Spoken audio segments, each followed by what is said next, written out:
El 16 de noviembre de 1989, el mundo despertó horrorizado al ver que 6 jesuitas de la Universidad Centroamericana en El Salvador habían sido asesinados. También habían matado al ama de llaves, Elba Ramos, y a su hija Celina. Los sacaron de la casa, los tiraron aquí en este jardín de las rosas, los ajusticiaron, digamos. Esa noche, el padre José María Tojeira, actual rector de la universidad, dormía en una casa aledaña y pensó que se trataba de un enfrentamiento entre el ejército y la guerrilla. Ya había oído algunos enfrentamientos de ese tipo a lo largo de esos días de la ofensiva, sonaba parecido. Los autores de la masacre habían dejado carteles colgados en la universidad asegurando que la guerrilla los había matado. Sin embargo, las sospechas de los jesuitas apuntaron desde un principio hacia los militares. Bueno, ¿cómo es posible que estén 20 minutos disparando, e incluso grueso calibre, ¿verdad? Como es un cohete antitanque, sin que se acerque el ejército a ver qué pasa? Por esos días se vivía en El Salvador la peor ofensiva del Frente Farabundo Martí para la Liberación Nacional y el ejército se defendía a sangre y fuego. El que quería cambios era comunista, había que acabar con él. Esa era la visión simplista de la época. El obispo auxiliar de El Salvador, Monseñor Gregorio Rosa Chávez, cree que los sacerdotes víctimas de la masacre estaban en la mira porque habían optado por denunciar las injusticias sociales y los excesos de los militares. Ser alguien que era crítico era estar ya como candidato posible a la muerte.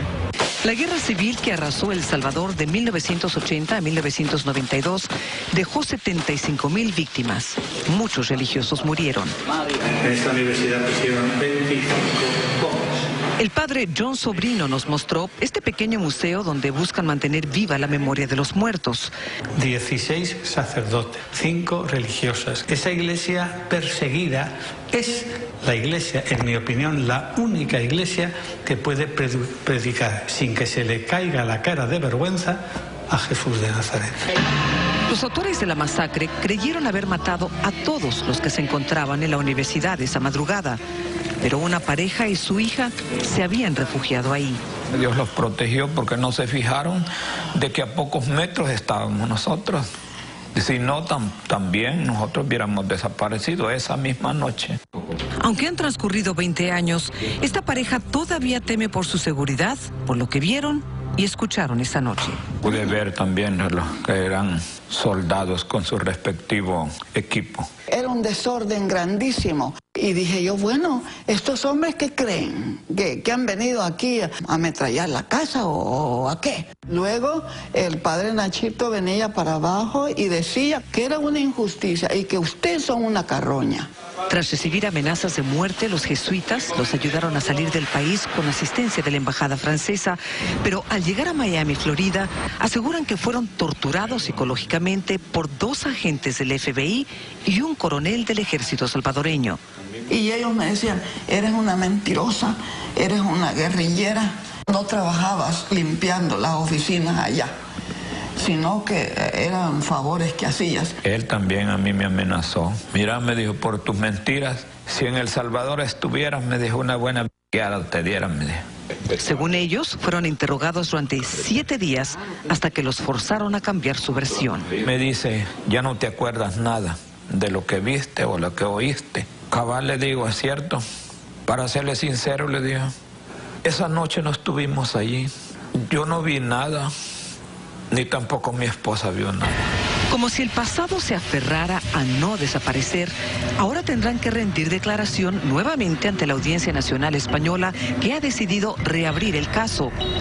El Centro de Justicia y Responsabilidad de San Francisco, California, y la Organización Pro Derechos Humanos en España presentaron recientemente una querella criminal contra 14 miembros de las Fuerzas Armadas salvadoreñas y contra el presidente de entonces, Alfredo Cristiani.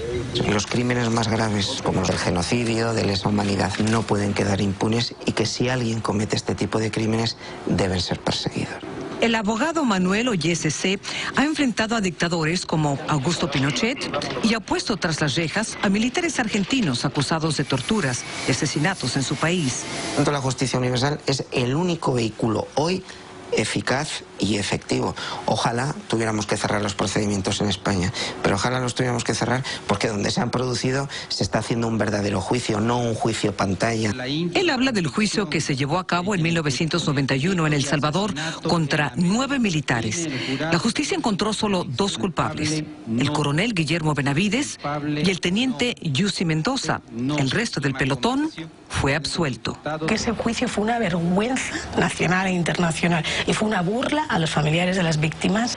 Almudena Bernabeu lleva el caso en España y asegura que el juicio en El Salvador estuvo plagado de irregularidades y solo sirvió para encubrir a los autores intelectuales. Y ese es el argumento para mí legal clave de la querella en España. Eso y la ley de amnistía, que ha sido también declarada repetidamente como ilegal. Poco después de darse a conocer la sentencia, se declaró una ley de amnistía en El Salvador, lo que hizo que los condenados solo cumplieran 14 meses de cárcel. Al poco tiempo se formó una comisión de la verdad auspiciada por las Naciones Unidas que reveló con nombres y apellidos a todos los implicados en el crimen. Uno de ellos es el ex general René Emilio Ponce, jefe del Estado Mayor en ese entonces. La Comisión de la Verdad de las Naciones Unidas dijo que fue usted quien ordenó el asesinato del padre Illacuría y que lo que ordenó fue que no quedara ningún testigo. Por eso es que yo inicié diciéndole de que esa Comisión de la Verdad fue influenciada, más que todo, por sectores de izquierda. ¿Quién se inventó esa historia? Yo le garantizo que el coronel Benavides, que fue el que nombramos para que comandara a las unidades que estaban dando seguridad en ese sector, nunca recibió la orden de ninguna autoridad superior para asesinar a los jesuitas. Si fue el coronel Benavides quien actuó solo, ¿cómo es posible que no le informe al jefe del Estado Mayor? ¿Entonces que usted no tenía control de su propia gente? No, lo que sucedía era que en ese momento yo estaba conduciendo las operaciones a nivel nacional. Recuerde usted que este fue el esfuerzo militar más grande que hizo el FMLN para tomar el poder. Entonces había que enfrentar toda la amenaza. Usted es uno de los 14 jefes militares que están siendo investigados en España. ¿Cómo piensa usted defenderse de esas acusaciones? El caso ha sido ventilado en nuestros juzgados de acuerdo a nuestra justicia. A mí lo que me sorprende es que España quiera violentar nuestra soberanía, porque ante una cosa juzgada, nosotros tenemos derechos constitucionales que nos da a nosotros la garantía que una persona que ha sido juzgada por un hecho no puede ser juzgada otra vez. Se amparan en esas dos cosas, a mí ya me juzgaron. Y además hay una ley de amnistía que me protege, es una vergüenza. René Emilio Ponce fundó la Asociación de Militares Veteranos y ha estado presionando para que el actual presidente de El Salvador, Mauricio Funes, no revoque la ley de amnistía. Lo que yo me opongo es a que nuevamente se desborden las pasiones en el país.